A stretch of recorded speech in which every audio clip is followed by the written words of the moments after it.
The distress beacon cut through the static like a scream. Captain Marcus Reed had been running salvage operations in the Outer Rim for 6 years, and he knew the sound of desperation when he heard it. His ship, the Vagrant, was 3 days from the nearest station, hauling scrap metal that would barely cover fuel costs. Every instinct told him to ignore the signal and keep moving. He changed course anyway. The source was a damaged escape pod tumbling through the debris field of what had once been a massive vessel. Marcus maneuvered the Vagrant close enough to grapple the pod and pull it into his cargo bay. The metal was scored with weapon fire, still warm from atmospheric entry. Whatever had happened here, it had been recent and violent. The pod's hatch resisted his attempts to open it until he applied a plasma cutter to the seal. When it finally gave way, Marcus found himself staring at something he had never seen before. She was humanoid, but distinctly alien. Her skin was a deep violet, marked with intricate silver patterns that seemed to shift in the light. 4 arms hung limp at her sides, 2 on each flank of her torso. Her face was angular, with large eyes that were currently closed, and a crest of crystalline structures rose from her head like a crown. She wore the remnants of armor that had been partially melted away, revealing severe burns across her left side. She was also barely alive. Marcus dragged her from the pod with effort. She was heavier than she looked, her body unnaturally warm to the touch. He had basic medical supplies, nothing designed for alien physiology, but he did what he could. He cleaned the burns, applied synthetic skin grafts, and hooked her up to a universal fluid drip that was supposed to work across multiple species. Then he waited Dot for 2 days. She remained unconscious. Marcus monitored her vital signs as best he could, watching the slow rise and fall of her chest, the occasional flutter of her eyes beneath closed lids. He ran scans of the debris field and found only wreckage. No survivors. No other pods. Whatever ship she had escaped from was gone. And so was everyone else aboard it. On the 3rd day, she woke up. Marcus was in the cargo bay, checking the pod for identification markers when he heard movement behind him. He turned to find her standing in the doorway, swaying slightly, all 4 arms braced against the frame for support. Her eyes were open now, glowing with a faint inner light that was equal parts beautiful and unsettling. She studied him for a long moment, her gaze moving from his face to his hands to the tools at his belt. Then she spoke, her voice rough but clear. Words in a language his translator earpiece struggled to process before finally settling on something comprehensible. "You pulled me from death." Marcus nodded slowly. "Your pod was damaged. I patched you up as best I could." She pushed away from the doorframe and took 3 steps toward him before her legs gave out. Marcus caught her before she hit the deck, surprised by the trust in the gesture. She had no reason to believe he would help her, yet she had walked straight toward him. "Easy," he said, supporting her weight. "You need to rest." Her 4 hands gripped his arms, not with threat, but with something closer to wonder. "You are small," she said. "Weak, your species is prey."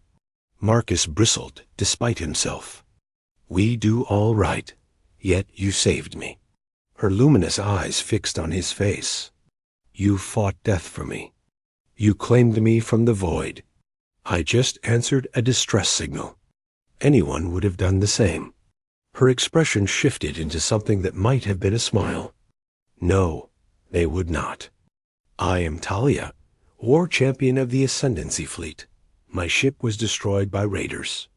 My sisters died fighting. I should have died with them."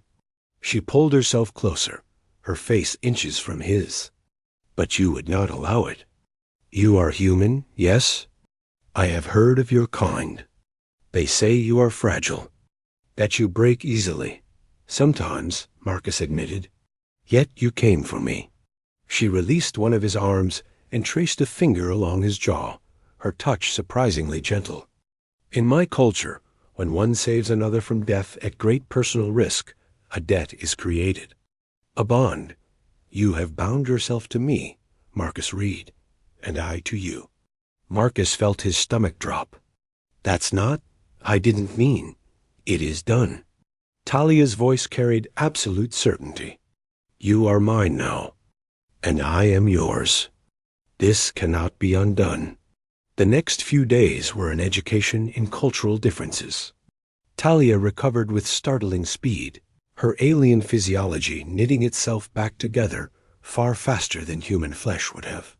She followed Marcus everywhere, watching his every action with intense focus. When he tried to explain that he had simply done what anyone with basic decency would do, she looked at him as if he had spoken nonsense.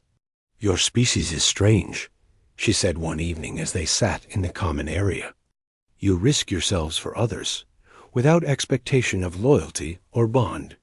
This is foolishness. It's called compassion, Marcus replied, nursing a cup of bitter coffee. It is weakness, Talia countered, but there was no malice in her words. Yet, it is also why you are dangerous. My people conquer through strength. We take what we can hold. But you're humans. She tilted her head, her crest catching the light. You give freely, and in doing so, you create debts that cannot be repaid. You make allies of enemies. You turn strangers into family. This is a weapon more powerful than any ship. Marcus snorted. Most of us are just trying to get by. That is what makes it work. Talia leaned forward, all four hands folded in her lap. You do not calculate advantage. You simply act. And those you help remember. They tell others. Your reputation spreads not through fear, but through gratitude. She paused. It is brilliant. And terrifying. I'm not sure whether to thank you or be insulted. Be neither. Be what you are. Talia stood and moved to the viewport, staring out at the stars. I told you I am yours. In my culture, this means I will fight for you, kill for you, die for you if necessary. But it also means you are responsible for me. My honor is your honor. My failures are your failures. Do you understand? Marcus joined her at the window. I'm not asking you to. You do not have to ask. It is already done. She turned to face him. But I need to know. What will you do with me? Will you sell me? Trade me? Use me as a weapon? None of those things. Then what? Marcus considered the question. The truth was, he had no idea. His life had been simple before Talia arrived. Fly from station to station, salvage what he could, stay one step ahead of debt collectors and pirates. Now he had an alien war champion who thought she belonged to him, and he had no clue what that meant. I'll help you get home, he said finally. Back to your people? Talia's expression went blank.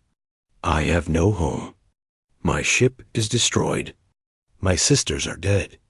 The Ascendancy will not take me back without a victory to offer them. I am Ronin now, masterless.